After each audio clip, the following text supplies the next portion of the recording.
Qué gusto estar con ustedes una vez más. Esto es La Vida Dura y yo con mis locuras. Estoy aquí con Dave Portillo. Hola amigos y amigas, es un gusto también para mí. Y estamos aquí con una invitada que nos va a traer su testimonio acerca de su hijo Mateo, que vive con autismo. ¿Cómo estás, Blanca? Hola, ¿qué tal a las dos? Muy bien, muchas gracias. Muy encantada de poder compartir este testimonio de mi hijo y mi familia en general. Ay, es un honor tenerte aquí y pues muchas gracias. Sí, muchas gracias por compartirnos tu historia. Cuéntanos cómo empezó todo. ¿En qué año tuviste a tu hijo, Mateo? Él nace en el 2005, en junio, un mes muy lluvioso, lo recuerdo perfecto.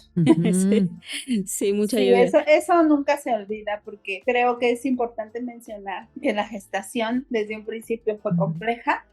Fue un poco diferente porque tengo ahora 2 hijos, ¿verdad? Entonces, él fue el primero. Él fue el primero, es mi hijo mayor, está a punto de cumplir 21 años. Entonces, desde la gestación fue todo un show, muy complicado. Y a la hora de nacer tuve un parto seco. Un parto seco es que la fuente se revienta y el líquido amniótico queda dentro del vientre. El parto es muy doloroso y tenía muchas probabilidades de haber ingerido líquido amniótico. Entonces fue parto natural, internado aproximadamente un mes para, pues obviamente, descartar muchísimas cosas, infecciones, cosas y temas importantes. Entonces, en algún punto, los psiquiatras, los psicólogos en este largo tiempo consideran que tuvo algo que ver ese tipo de gestación, ese tipo de parto. No hay ninguna cosa científicamente probada que te digan que un niño es autista por esto.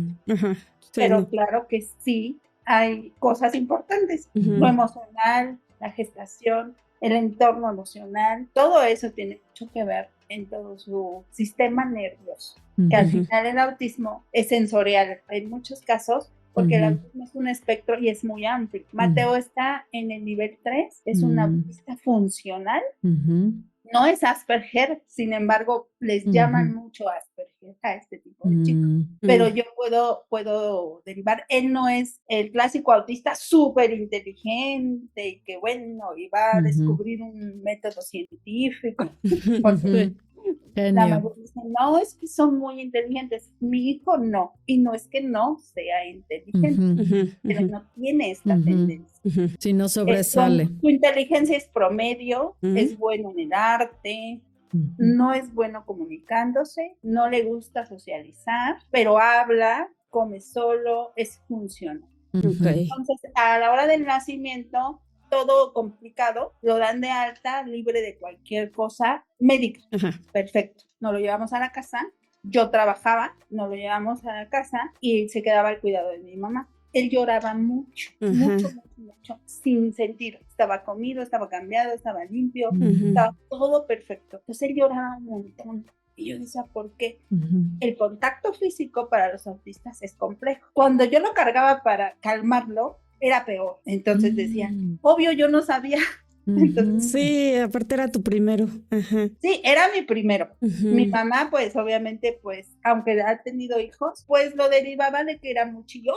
Desde ahí me di cuenta que había texturas o ropita que lo mantenía más tranquilo o más callado, que no lloraba tanto. Entonces dije, pero yo no sabía tampoco. Entonces así pasó los primeros meses de su vida y hubo una etapa entre los 6 y los 9 que de plano no dejaba de llorar, no dejaba de llorar, no dejaba de llorar, no dejaba de llorar. Pediatra, IMSS, de todo probamos hasta que encontramos un pediatra que le atinó como a un tema gástrico, porque también es una característica de los autistas. Su sensibilidad en su paladar y todo lo que prueban, sobre todo, y tenía un tema gástrico, no era reflujo, pero era por ahí. Le atinó, nos dio un tratamiento y mejoró mucho. Entonces así nos la llevamos todo lo que fue. Se lo achacabas a eso. Los primeros meses. Yo trabajaba, les vuelvo a repetir. Entonces yo sin querer le creé una rutina. 1 hora de despertar, 1 hora de baño, 1 hora le dejaba listo todo. Ropa, comida, su leche. Él lactó hasta el año 8 meses. Pero obviamente con banco de leche, porque yo no estaba ahí. Entonces realicé una rutina que fue un éxito, porque los autistas necesitan necesitan rutinas. Entonces, por eso estuvo contenido todos estos meses, ¿no? Fue un año más o menos 8 meses en los que mi mamá me lo cuidó, pero ya él empezó a sostener su cabeza hasta los 6 meses. Retrajo muy tardío, porque ahora los bebés empiezan a sostener su cabecita desde el mes. Sí. Entonces, muy tardío. Se sostuvo sentado como hasta los 9 meses, caminó al año y medio. Por ejemplo, gateó hacia atrás. Nunca gateó enfrente. Okay. El gato hacia atrás. Y decíamos, bueno, pues no, nada, o sea, ¿no? Nada nos hacía todavía ruido, ¿ves? Entonces empieza a caminar muy torpemente. Otra característica de los niños autistas. Okay. Hacía mucho esto con sus manos, que es el aleteo, que ahora ya sabemos que los niños autistas es una manera de regularse en sus cuestiones nerviosas de su cuerpo. No lo sabía, ahora ya lo sé. Y bueno, entonces a partir de que empieza a caminar, ya empieza su hiperactividad a detonarse y se pone en riesgos. Son niños que se ponen en riesgos. El mío en particular. No todos los autistas son iguales. El mío en particular empezaba a lastimarse, a autoagredirse, a comer cosas que no eran comida, pero a introducírselas, a tener una sensación en esta parte de aquí, los oídos y la nariz. Entonces un día mi mamá me llamó alterada, que se metió algo así, y de ahí empezó todo. Yo dije, wow, pues ¿qué está pasando? Lo llevé al médico, bla, bla, bla, y me dijo mi mamá que ya lo quería meter a una guardería, ya no podía porque era peligroso tenerlo. Y de ahí empieza, en realidad se mete a la guardería. Al segundo mes de estar en la guardería, las chicas que estaban ahí en una guardería de IMSS me dicen que era muy se autoagredía, se pegaba y pegaba a otros niños. Sería bueno canalizarlo a alguna terapia psicológica para ir descartando diagnósticos. Ahí fue la primera vez que me hablan del autismo y me dicen, yo considero que el niño tiene rasgos autistas. Recuerdo que en esos años no había internet, ¿ves? Pero el poco internet que había, pues busqué qué es autismo. No, bueno, yo quería morir. Claro. Y no, mi hijo, no, jamás. Mi hijo puede ser autista. Mi hijo yo lo veo bien, ¿no? Perdóname que te interrumpa, pero el papá no estaba en el panorama, ¿verdad? No, yo fui mamá soltera. Fui mamá soltera de Mate. Entonces, no, nada más era mi mamá y yo en el cuadro de la crianza en ese momento. Entonces, pues ya empezamos a hacer todo esto y una vez un otorrino, porque se metió un pedazo de papel hasta acá, o sea, un chiquito, tenía 2 años y se metió un papel hasta acá. ¿Por la nariz? Por la nariz y estaba hasta acá. El otorrino me dijo, fue la segunda persona que me dijo, ellos hacen todo esto para regularse. Hay algo ahí que no está cuadrando. Debería canalizarlo a psiquiatría. En ese tiempo en el IMSS era mi seguro que yo manejaba. Sí. Y entonces dije, otro que me dice lo mismo. No, pero yo no, dije no. Otra vez. La negación es un mecanismo de defensas. No, ok, perfecto. Continuamos los diagnósticos y todo. Y ya no lo querían en la guardería. Ahí es donde empieza todo lo social, toda la desinformación, porque era una guardería regular, me refiero a que había puro niño neurotípico, no neurodivergente. Entonces me lo canalizan a una guardería que tenía los dos, neurotípicos y neurodivergentes. Había de todo ahí, todas las discapacidades, Down, esclerosis, todas. En ese camino fue muy duro porque yo decía que no, pero aún así, pues hacía lo apropiado. Yo, mamá soltera, pues tenía que trabajar, entonces lo llevaba yo a la guardería y todo esto. Y ahí su primer diagnóstico fue retraso mental conductual. Hay muchos diagnósticos, no se imaginan. Y me empezaron a proponer llevarlo al Navarro, al Hospital Psiquiátrico Navarro de la Ciudad de México, en el área de hospitales. Lo llevé y me sugirieron medicarlo. Yo dije, no, a mi hijo no lo voy a meter. ¿Cómo lo voy a tener todo ahí? ¿Sabes? Para esta altura eran casi 3 años, fue un proceso. Mateo no hablaba, todavía no controlaba esfínteres, seguía siendo muy torpe en su caminar, seguía siendo muy abrupto, tenía crisis a veces. En el mismo transporte público había muchas crisis. De pronto, en algún momento me quisieron arrestar porque pensaban que yo violentaba a mi hijo, o sea, que yo maltrataba a mi hijo. Porque él lloraba y yo tenía que hablarle fuerte. Sí. Los niños con autismo no se controlan con caricias, mi amor, no. Ellos necesitan una voz fuerte para que conecte y sepan que les estás hablando. Entonces me veían que era muy ruda, ¿no? Y una vez en el metro inclusive, pues sí me quisieron llevar a la delegación, hacer aclaraciones y todo. Obviamente no sabían. Y ya tuve que dar una explicación, estamos en medio de un proceso, de un diagnóstico y todo. No pasó a mayores, pero sí pasa a mayores en físico. En algunos casos. En nosotros, como madres, por dentro sí pasa a mayores. No, por supuesto. Te están descalificando, te están etiquetando desde... Bueno, me negué a la medicación, pero sí empecé ya a terapias de lenguaje, porque el niño no hablaba, solo hacía sonidos y era niño de todo lo que quería, era esto, que quería. O sea, hablo de 3 años, 4 años, más o menos, entre 3 y 4. Ahí entra la figura paterna, justo entre el diagnóstico y todo este tema. Yo tengo una relación nueva y empiezo a salir con alguien y bien, Mateo, al tener esta relación fue muy chistoso porque él era la única figura paterna que conocía, o más bien la figura de autoridad, de un hombre, de todo esto. Ahora es mi esposo. Sí se logró esa relación.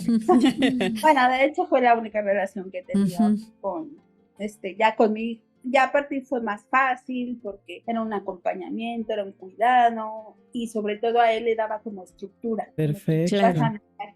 Que se requiere mucho en este tipo de situaciones. Y en todos. Sí, no, definitivo. Bueno, y así fuimos transcurriendo, vivimos ese diagnóstico primero, que fue retraso, terminó su kinder, su guardería, que es hasta los 4 años, y era momento de buscar kinder.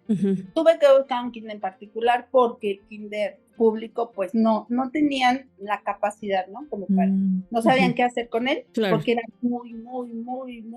mucho nos contenía y yo no lo medicaba en ese momento porque me negué. Entonces era todo regulado con terapias, la alimentación la cambié, etcétera. Entró a un kinder particular en donde le ayudaron un montón, pero al mismo tiempo ya no sabían qué hacer y me dijeron, tienen que buscar otra escuela. Y buscamos otra escuela. O sea, ya va 1, 2, 3, ya estábamos hablando en la 4ª. Ahí sí, ya en la 4ª escuela, sí me dijeron que definitivamente el niño tenía algo, pero no era eso que le habían dicho. Empezamos otro proceso de diagnóstico. Ya iba a cumplir 5 años, y ya, TDAH.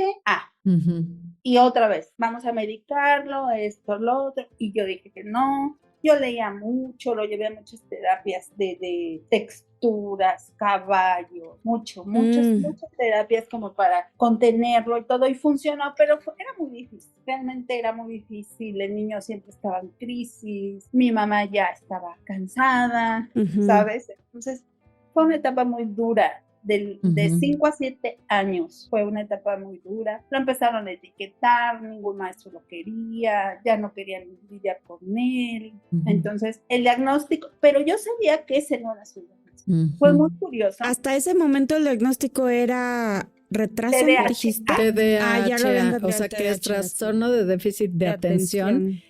Con hiperactividad. Sí. Entonces, pues no sabíamos nada, cómo hacerle. Y ahí ya entró una amiga, una conocida, tenía una nieta con una condición diferente a Mateo, pero también una condición distinta y me dijo que lo llevara al Instituto Nacional de Pediatría.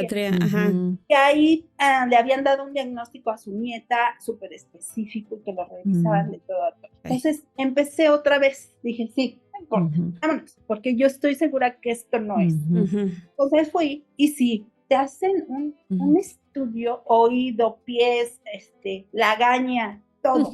O sea, así, pesado. Sobre todo los encefalogramas, que son los más pesados, porque no pueden dormir toda la noche. Y sí, ya sé de hay que dormirlos muy temprano para que el estudio, en fin, fue muy pesado, pero llegué al lugar correcto. Ya me dieron un buen diagnóstico. Bueno, ahí todavía no dieron diagnóstico. Descartaron todo, porque al parecer pensaban como no hablaba, que era sordo o que tenía algún problema. Sí, ¿no? es que tienen que revisar todo. Bueno, entonces a la hora de que todo salió bien, sus pies, porque son muy torpes, él se caía mucho, se lastimaba, ha tenido accidentes con hematomas, de que no son muy resistentes al dolor. Entonces, si ellos se caen y se esguinzan, vamos a suponer, es difícil que te digan sí, que no les duele. Ajá. No les duele. Entonces nos mandan al CISAME. Ahí está el instituto, ¿cómo se llama? Centro Integral de Salud Mental. Nos canalizan para allá y estando ahí, pero todavía seguía el diagnóstico de TDAH. Lo trataron con ese diagnóstico, ya con los nuevos estudios, con la nuevo panorama que ellos nos dieron, estuvimos ahí 3 meses y la psicóloga que lo trató con sus terapias psicológicas sobre todo, contenidas y todo, me dijo, no, definitivamente Mateo no tiene TDAH, Mateo tiene autismo. Y yo, ¿cómo? Pero es que el autismo dicen que Mateo es autista, estoy segura que es autista, es algo que yo siento, entonces aquí tenemos clínica de autismo. Y digo, ¿cómo? Ajá, en el sótano está la clínica de autismo. Todo esto en la Ciudad de México. Sí, en la Ciudad de México, exacto. Entonces, pues ya, me mandaron para allá, un proceso diferente, a pesar de ya estar en la institución, el proceso para este tipo de clínicas fue distinto, otra vez. Vamos, no importa, vamos. Y otra vez ya iba a cumplir 7 años Mateo, cuando empezamos todo, fue en enero del 2012. Empezamos este nuevo proceso y fue pasando filtros Mateo con los psiquiatras, porque ahí sí ya es todo psiquiatra. Los psiquiatras, también hay psicólogos, terapeutas, físicas y todo esto. Es un equipo interdisciplinario, ¿no? Sí, entonces sí, ya nos mandaron llamar. En ese momento yo ya estaba comprometida con el que ahora es mi esposo. Ya teníamos el compromiso. Justo nos íbamos a casar en agosto. Ya Mateo lo diagnostican en junio, ya con el diagnóstico correcto. Entonces nos llaman para dar la bienvenida al hospital, en fin, y empiezan a mostrar cierta información de las familias con autismo, cómo se comportan y todo. Mi esposo y yo así, decían algo y... palomita. Sí. Decían otra cosa y nos volteábamos. Y nosotros felices. Sí, es que por fin, sí. Por fin puedes saber qué es y cómo tratarlo.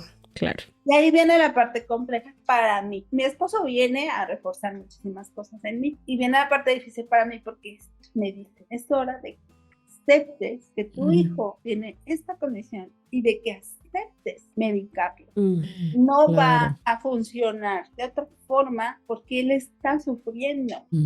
Porque él no conecta aquí, no conecta. Entonces, ¿qué va a hacer el medicamento? Conecta. Y todo esto va a funcionar. Los psiquiatras es lo que dicen. Por eso es una terapia farmacéutica. No es nada más medícalo y ya. O sea, no, me daba miedo, ¿no? Y si le hace daño, y su pancita, y o sea, muchas cosas. Tenía 7 años, iba a cumplir 7 años. Y dijimos, bueno, pues va, con el dolor de mi corazón. Y lloraba toda la noche porque decía, ¿qué le estoy haciendo? No quiero. Magia, 3 meses pasaron y el cambio fue radical. De verdad.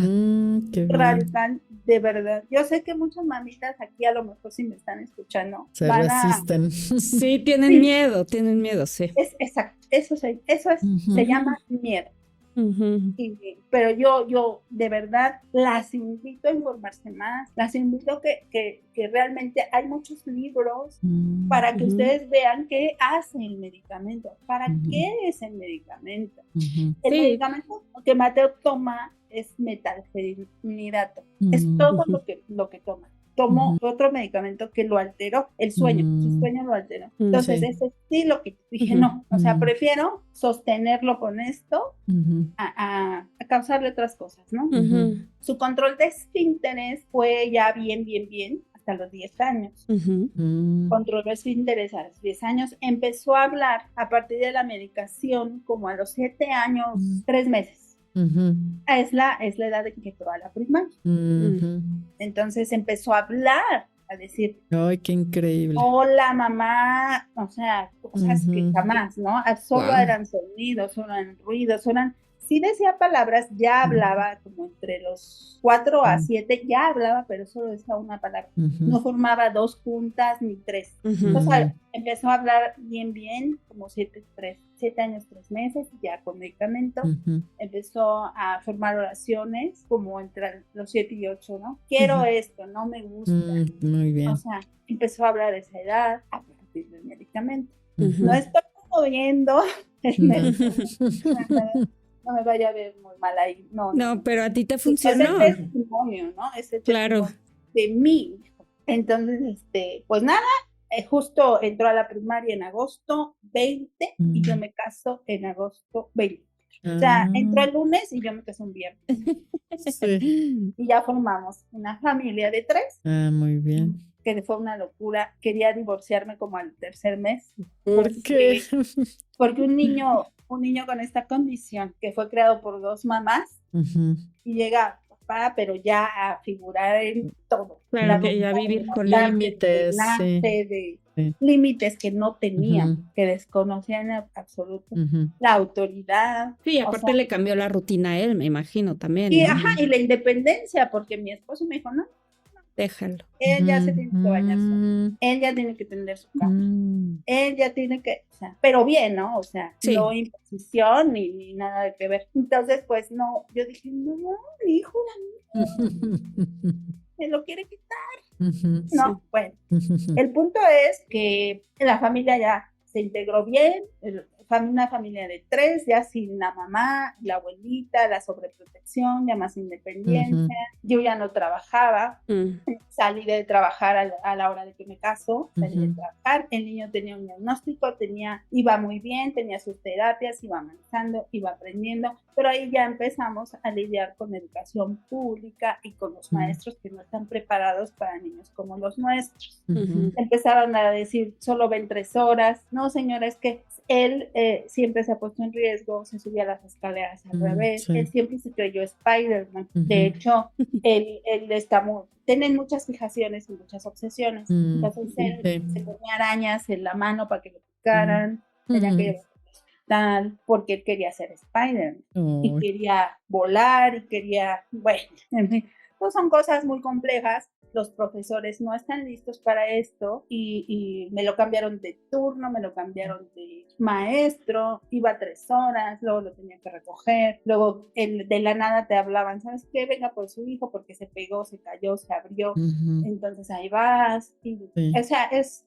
ya la vida, ya así en lo que se refiere a la educación, a la escuela, todo fue un caos. El primer año de primaria solo iba de 8 de la mañana a 11. El segundo año de primaria iba de 8 a 12. Y ya el tercer año encontré un maestro varón que se hizo cargo y que también a él le impuso autoridad, siendo hombre, me lo sacó adelante y ya se quedaba el turno completo. Era una escuela de medio turno que salían hasta las 3. Pública. Y entonces también ahí encontré mucho apoyo de este profesor. Y medicado, vuelvo a repetir, pues él estaba contenido, él estaba controlado, y el profesor aplicó un montón de estrategias. O sea, le interesó, le importó, le ponía una línea de masking como para decirle, no te puedes salir. Y él inmediatamente, ok, no nos salimos de ahí. Entonces, en el camino he encontrado profesores que se han interesado, a otros les vale un comino, lo que ellos quieren, pues es sacar adelante al grupo, no al niño. Entonces, pues nada. Y también no están preparados, la verdad. Es eso. Y allá en la Ciudad de México no están preparados, en un municipio como en el que actualmente vivo, menos.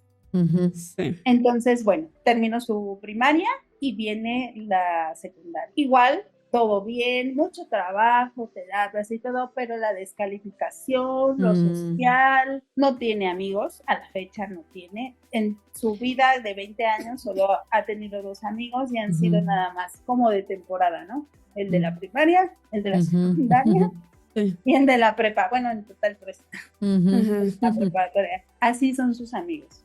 O sea, ese tipo de amistad es la que tiene porque no conecta, no socializa. Claro. Bueno, este profesor se interesó bastante en adecuó todo su proyecto del salón, lo adecuó a Mateo. Wow. Entonces lo que fue tercer grado, ya iba en tercer grado, sus calificaciones mejoraron bastante, siempre fue, ya hablaba más, ya era un parlanchín. No se entendía porque, pues, no, de nunca haber hablado a empezar a hablar, pues sus diálogos eran, ¿qué está diciendo? O sea, obvio yo lo entendía perfecto y les traducía a los maestros. Pero interesante, él no aprendió nunca como los demás niños. O sea, él era más oral, cosa curiosa. Sí. No, al no hablar durante mucho tiempo, era más oral y visual. Nunca ha aprobado un examen de ningún tipo. Mateo no es bueno para los exámenes, es bueno para la práctica. Él aprende de esta manera. Mateo, ¿entendiste? Sí. ¿Qué entendiste? Resuélveme eso. Ok, así. Sí. Él aprende así, haciendo las cosas. No te las puede explicar jamás. ¿Qué entendiste de esta plática que viste? O en la iglesia, ¿no? ¿Qué te pareció la prédica? Nunca van a poder entender lo que él entendió. Él lo tiene que vivir, lo tiene que expresar, es que esto va aquí, esto va acá, esto aquí y esto acá. Él así aprende, él así vive. Él es muy de indicaciones cortas, precisas. Vas a ir a la tienda, compras esto y esto. Le das un billete de 100 y ya cursó la preparatoria. Le das un billete de 100 pesos, llega con lo que le pediste y si le preguntas cuánto fue, no te sabe decir. Tiene que calmarse y decir, fue tanto. Pero de entrada y así, él no aprende así. Mi hijo no es de una inteligencia superior, de un coeficiente superior, así, porque muchas veces ahí catalogan a los autistas. Ok, eres autista, pero has de ser un genio en algo. Sí, como que tenemos esa idea, no sé por qué, sí. Sí, la mayoría. Todo el mundo que conozco y que, bueno, que hay una relación y todo. Ay, pero son bien inteligentes. No, el mío no es muy inteligente. El mío es muy esforzado. Creo que eso más bien ha sido por las películas que hemos visto. Sí, así es. Claro, el mío es muy esforzado. Casi nunca dice no a nada. De la escuela, ahora está yendo al gimnasio conmigo y no me dice que no. Yo sé que no le gusta, pero entiende que es por su bien, que es para su bienestar, que le va a favorecer, que me tiene contenta a mí, que tiene contenta al papá, contento al papá, a los hermanos. Entonces lo hace. Es muy noble, es muy lindo. No es cariñoso, es muy esforzado. Entonces, bueno, entra a la secundaria. O sea, la primaria la libra. Hay algo que sí quiero comentar, relevante. En primer año le tocó una maestra muy buena, la mejor en ese momento en la escuela en donde iba, y yo me sentía aliviada. ¿Qué crees? Que para Mateo no funcionó. Pueden ser los profesores más buenos y tener el profesor más bueno. Sí. Con Mateo no pudo. Pero aquí entra la humildad. Ella me dijo, yo no puedo. Entonces, al segundo año lo cambian de grupo, pero porque la maestra solicitó el cambio, porque se dio cuenta que ella no estaba preparada. Capacitada. Eso es algo bueno. Pues no, sí. muy. Sí. Porque no, sí, y no hagan nada con los hijos. No, entonces, sí, qué maravilla. Para mí fue duro de escuchar, de todo, pero se lo agradezco. ¿Por qué va el tema? Porque le toca en quinto esa misma maestra. Quinto y sexto año. En las escuelas públicas casi siempre es así. Primero y segundo y quinto y sexto el mismo docente. Entonces toca a Mateo, pero ella ya se había preparado. Ay, qué increíble. Pero ella ya se da cuenta y me dice, señora Blanca, ¿qué hizo con Mateo? Mateo es otro. Le digo, claro, porque ya estoy con él, ya no salgo a trabajar. Lo importante de una familia estructurada. Sí, que tú estabas dedicada a él también. Así es. En ese tiempo creo que ya te conocía a mí. Bueno, la maestra asombrada, maravillada. Y le digo, sí, es que así, le platico todo. Y ella también se preparó en ese tiempo. Obviamente ella seguía viendo a Mateo. Claro. Y le interesó porque lo veía de lejos. Y me acuerdo que sus profesores, ella le preguntaba a los profesores que tuvo en tercero y en cuarto. Entonces ella se interesa. Empieza a estudiar una especialidad. Y cuando ya va en quinto y sexto había talleres en el CISAME en donde continuaba Mateo asistiendo a la clínica de autismo. Había preparación para maestros. Ya me dijo, yo voy, apúnteme a todas las que hay. Qué bien. Entonces, o sea, por ti fue ahí y se preparó por ahí. Mateo. por Mateo. Wow, sí. O sea, y no sabes que Mateo ama a su maestra. Claro. No ha tenido una mejor maestra que esa. Y le pregunto, y me dice, la maestra Ana. No, es que tenemos sí, hay mucha gente que sí tiene vocación y que sí se interesa por esos temas.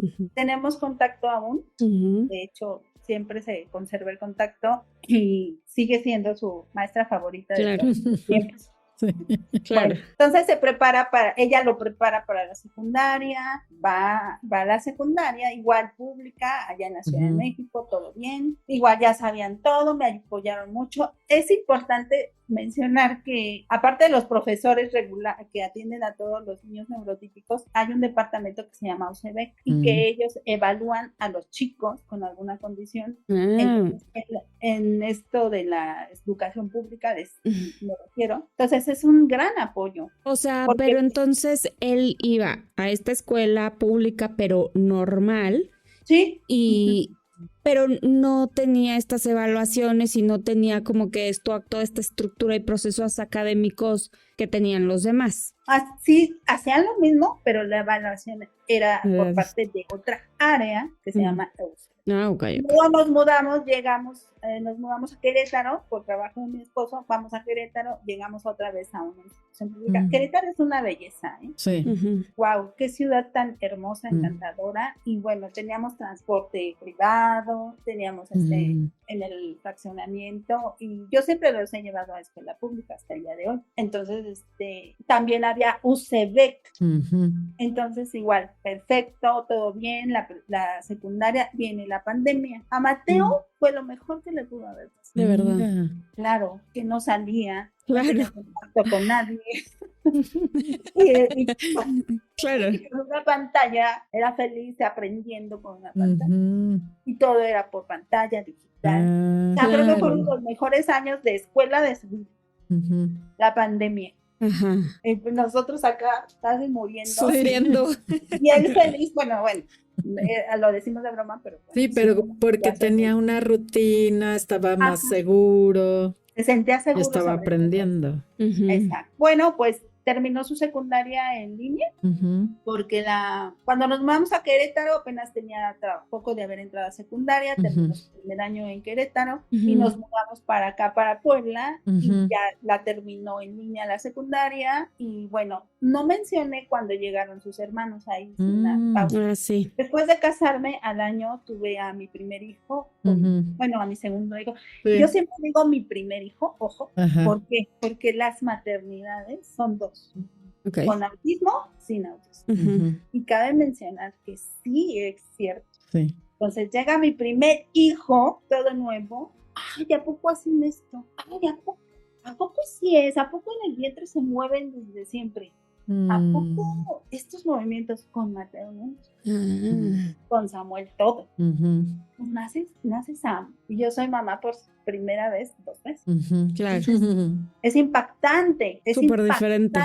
Todo el cambio desde el embarazo. Obviamente ya había esposo, ya una estructura. Sí, pero eso que dices de que, o sea, de que ni siquiera Mateo se movió en tu vientre. No.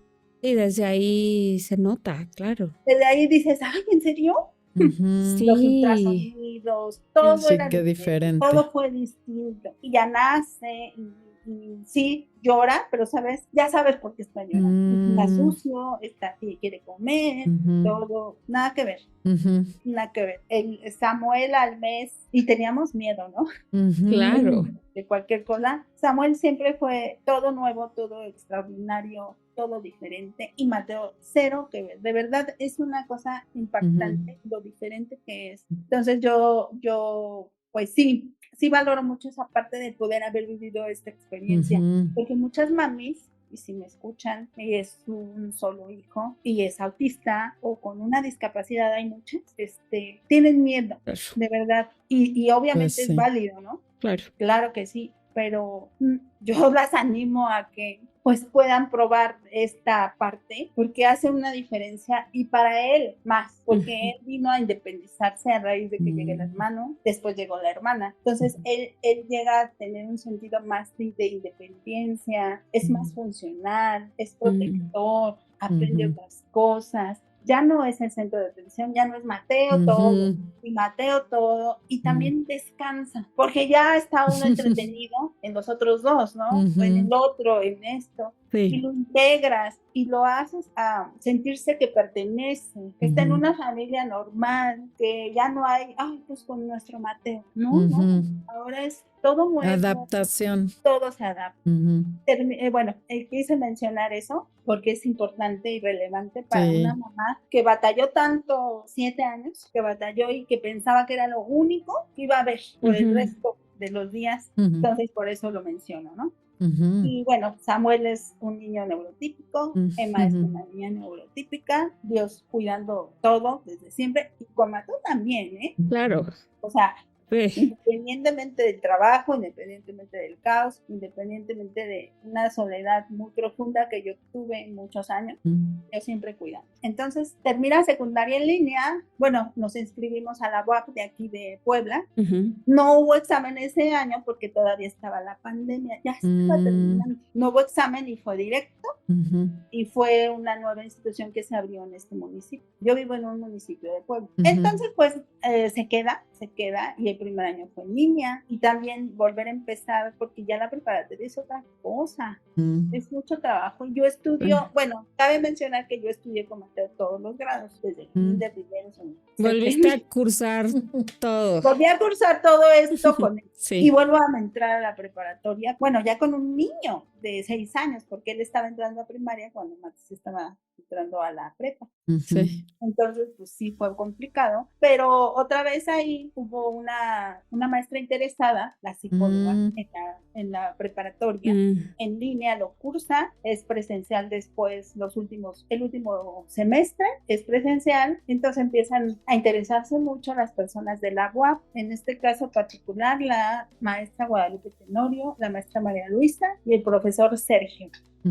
Ellos tres en conjunto se interesan. El profesor Sergio inclusive estaba haciendo una maestría con chicos con condiciones distintas para integrarlos a la medio superior. Entonces él se interesó muchísimo, nos entrevistamos y también la psicóloga, la tutora. Entonces fue algo integral de la preparatoria y él pudo sacar su preparatoria, nunca reprobó. Bueno, en tercero creo que se fue a ordinario, pero le adecuaron igual. Pero ahí lo que me gustó, que aquí en este lugar donde estoy viviendo, que se llama Catzingo, es un municipio de Puebla, no hay UCEBEC, no hay otra cosa que ayude a los profes, como que los desahogue un poco de este caos de que lo que se llama a los niños con una discapacidad. Y digo caos no porque sea malo, sino porque sí tiene que haber adecuaciones para ellos, sí o sí. Claro. O sea, no pueden estar en un grupo completo y tratar de que todos hagan lo mismo. Y aquí no lo hay. Entonces yo me pregunto, ¿por qué estoy aquí?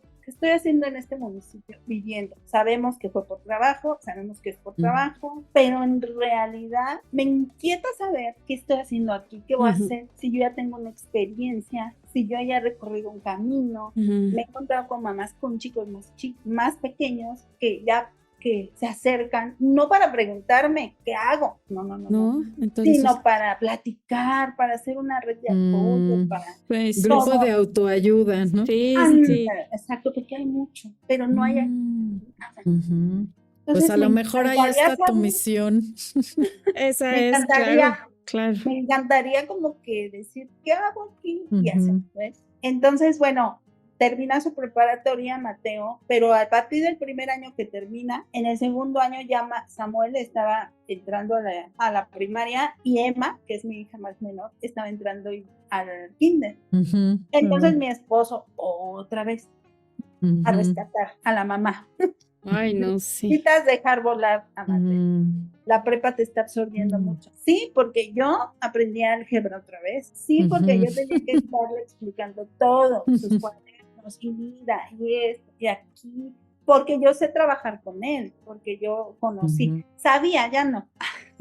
Bueno, pero aprendiste muchísimas cosas a llevarlo, y lo conoces, claro. Entonces, el esposo nuevamente rescatando a mamá y no, estás descuidando a dos y no que no importe, al contrario, pero ya le diste las bases, déjamelo volar, es importante, que pase su prepa solo, mujeres me costó la vida. No va a poder, ¿cómo? Porque si yo siempre he estado ahí con él atrás, y los profesores, ¿cómo se va a comunicar con ellos? ¿Qué les va a decir? ¿Qué es? Déjalo. Y había una niña que nos ayudaba mucho en la prepa para todo, que era no era amiga de Mateo, era mi amiga. Era, señora, es que pidieron esto, es que hicimos esto, es que ahora Mateo... O sea, una compañera de Mateo. Sí, pero en realidad era... En mi vida. Sí, se llama Fátima Hernández, una belleza de persona, la mejor de la preparatoria en ese ciclo escolar. Que graduó con honores. No, una cosa bella y nos ayuda. Por algo tenía esa mujercita. Sí. Bueno, pero también le dije, deja ya al segundo año de la vamos a dejarlo volar. Sacó su preparatoria, todo. Ya ni los cuadernos de revisar. De verdad. Increíble. Y fue para mí un logro grande, claro. Pero fue durísimo. Y dije, no, mi bebé. Sí. Oh. Pues, para ti, para él, pero seguramente ahora está viviendo. Está muy feliz. No logró entrar a la uni porque le faltó puntos. Aparte, en ese momento de que hizo su examen, estaba o pasaba la prepa al 100 o se enfocaba en el examen de la universidad. Claro. Porque es mucha presión. Ustedes lo saben, lo sabemos. Sí, hasta para un niño neurotípico, claro. Así es. Entonces yo le dije, mira, haz el examen. Sabemos que va a ser difícil y si no te quedas, no importa, vamos a darnos esta oportunidad, todos como familia. Y fue algo bien bonito, que vaya ya, se llama pues la UAP, y fue muy bonito, porque fue un examen especial para niños con discapacidad, el área bien preciosa, todo. La verdad nos trataron como reyes y la universidad está interesada en que estos chicos sigan aprendiendo. Ay, qué bueno. Fue algo hermoso, fue una experiencia realmente que para mí está graduado, aprobado y todo. No se quedó y le dije que era normal. Le digo, es normal por el tipo de presión que tú tuviste, porque hasta en esos meses tuvo crisis, tuve que llevarlo a terapias para contenerlo, terapias ya físicas para contener su sistema nervioso, estaba muy alterado, le empezaron a salir brotes de unas manchitas, de ansiedad y todo. Entonces le dijimos, hasta ahí la dejamos. Y ya académicamente hablando se quedó en la prepa, pero está estudiando cursos de diseño. Muy bien. Programas, porque su papá se dedica a la publicidad, bueno, a los trabajos de publicidad, a hacer muchas cosas. Entonces ahora está trabajando con su papá en eso. Le ayuda a eso. Por ejemplo, ahorita con lo de Zoom, que yo no sé qué onda, porque se supone que tenía y cosas, él me dice, a ver, mamá, de verdad, mira, ves acá, ponle, sí, él me ayuda todo lo técnico. Sí. Lo tecnológico. Le digo, oye, Mateo, ¿cómo se hace esto? Sí, mamá. Y su papá, oye, Mateo, necesito esto, ayúdame con esto, factura, cotiza, paquetes de Excel, de Word, todo. Perfecto. Entonces, él está ahorita trabajando con su padre, pero al mismo tiempo sí tiene la inquietud de la uni, y ya ahorita en febrero, ya no está por salir la convocatoria, y quiere volver a postular. Él quiere arte digital porque quiere hacer videojuegos, quiere hacer cosas muy de estas, que yo digo, bueno. De creatividad, porque es bueno para eso. Así es muy bueno en el arte. Y pues así en ese momento estamos. Qué padre. Somos una familia de 5, estoy casada desde hace 12 años con Salvador, somos una familia de 5 y somos muy afortunados y muy bendecidos. No ha sido fácil. No. Sí. Mucho trabajo con él, mucho trabajo, mucha paciencia, pero pues lo que predomina, como en todas las relaciones, es el amor. Amado. Si en un momento puedo decir, es duro decirlo, pero también creo que es importante para todas las mamis. A veces para mí cargué mucho durante muchos años, que no es que no fuera un niño deseado ni planeado, llegó a mi vida en un momento que no lo esperaba, y me culpé muchas veces por el diagnóstico. Muchas. Pensé que por eso, esa pequeña parte, una línea, mi hijo había tenido este diagnóstico, pero no. Pero es un proceso. Ya no pues duele. Vino a darte vida. Así es. Ya no duele como dolía o como dolió, Pero sí es importante mencionarlo, porque a veces nosotras como mamás... Sí, no, 100%, sí, sin tener un niño así, la culpa en las mamás siempre existe por una o por otra cosa, o sea, de todas maneras siempre nos culpamos y siempre pensamos que no lo estamos haciendo bien y siempre existen las dudas y digo, siempre es difícil ser mamá ahora con un niño neurodivergente, sin tener la información, ¿no? Sin saber todo lo que implica, sin la ayuda adecuada, pues obviamente que se vuelve un viacrucis y emocionalmente para ti, bueno, ha de haber sido... Y una búsqueda incansable. Sí, pero se ha logrado hasta hoy y bueno, ahora pienso en el futuro. Ahora vivo con un autista, un adulto autista. Funcional. Bastante funcional. O sea, la verdad es que es una historia de súper éxito. No, y muchísimas felicidades para ti, para tu mamá, para tu esposo, para tus hijos. Y pues sobre todo también para Mateo, porque él es el principal actor en donde se ha esforzado y con base de amor. Y como dice Jerry, son un caso de éxito y desde acá les doy un abrazo y un aplauso a todos, todos los miembros de la familia. Nos encantaría conocer a Mateo, si es posible. Claro que sí, ahora le llamo. No es muy bueno para hablar, pero ahorita lo llamo. Hola, buenas tardes. Hola, Mateo. Hola, Mateo. Qué gusto verte.